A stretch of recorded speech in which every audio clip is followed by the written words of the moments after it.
चलिए आज बात करते हैं जौहर प्रथा के बारे में। जौहर प्रथा के बारे में कुछ ना कुछ आपने जरूर सुना होगा। जो इतिहास के विद्यार्थी रहे हैं उन्होंने पढ़ा होगा कि भारत में जो 14वीं शताब्दी के प्रारंभिक वर्ष में एक प्रथा प्रचलन में थी जिसे हम जौहर प्रथा के नाम से जानते थे। जौहर का मतलब होता था कि जो किसी राजघराने की महिलाएं होती थीं वो महिलाएं सामूहिक रूप से राज भवनों में अंदर अग्निकुंड तैयार किए जाते थे। उन अग्निकुंड में कूद कर वो अपना आत्मदाह कर लेती थी। वे आत्मदाह क्यों करती थी इसके पीछे भी एक कारण था। भारत के राजस्थान में जो राजपूताने परिवार थे, जो राजशाही परिवार थे, जो राजपूत हुआ करते थे, उन परिवारों में ये प्रथा प्रचलन में थी।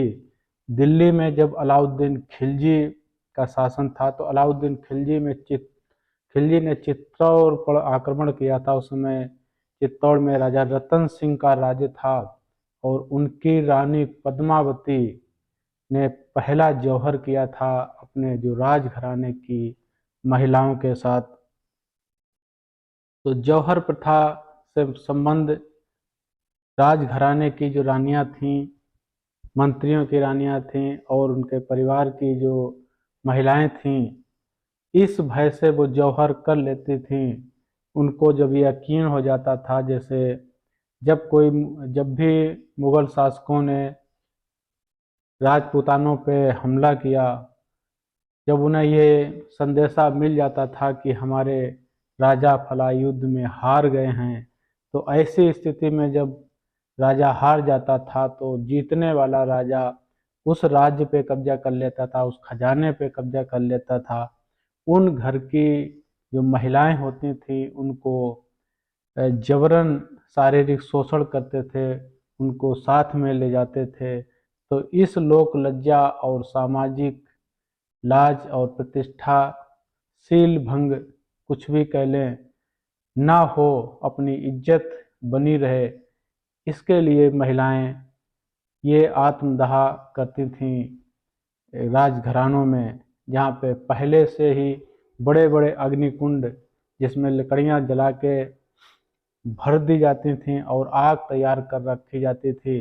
अगर राजा जीत जाता था तो खुशी का माहौल होता था, अगर राजा हार जाने की खबर आती थी तो वहाँ पे महिलाएं इस तरह की जौहर प्रथा को अपनाती थीं, अपने को उस अग्निकुंड में भस्म कर लेती थी, अपना आत्मदाह कर लेती थी कि शत्रु जो हैं उनके किसी तरह से उनका शील भंग ना कर पाएं, उनका शारीरिक शोषण ना कर पाएं, उनको किसी तरह से बेइज्जत ना कर पाएं।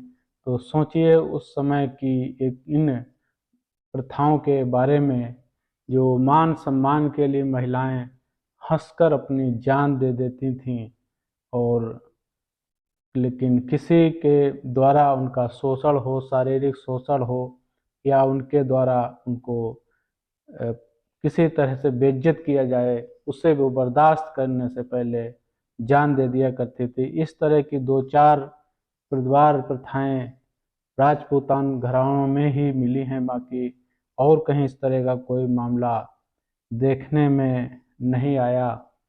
तो ये छोटी सी बात थी जौहर प्रथा के बारे में। मैं अगले वीडियो में सती प्रथा के बारे में बताऊंगा कि सती प्रथा कब से प्रचलन में थी, कहाँ से आई थी। जौहर प्रथा, जो प्रथम जौहर था, वो 1301 ईस्वी में राजा रतन सिंह की जो पत्नी पद्मावती के द्वारा किया गया था। जो दूसरा जौहर 8 मार्च 1535 में चित्तौड़ की महारानी कर्णावती ने अपने उस राज्य की तमाम महिलाओं के साथ जौहर किया था। तीसरा जौहर फतेह सिंह चुंडावत की पत्नी फूल कवर मेड़तानी के द्वारा किया गया था। तो इस प्रथा के बारे में आप समझिए और सोचिए कि कितना बलिदान किया इस देश की महिलाओं ने अपने को सुरक्षित करने के लिए। अगर उनके पति हार जाते थे, राजा हार जाते थे, इसलिए कोई शत्रु उनको छू ना पाए, उनकी आबरू को न लूट पाए, तो जान देना वो बेहतर समझती थीं, खुद की शान मान और मर्यादा के लिए। आप हमारे वीडियो पे आए, हमारे चैनल को सब्सक्राइब करके जाइएगा, और इसी तरह की कुछ प्रथाओं के बारे में मैं आपको बताऊंगा।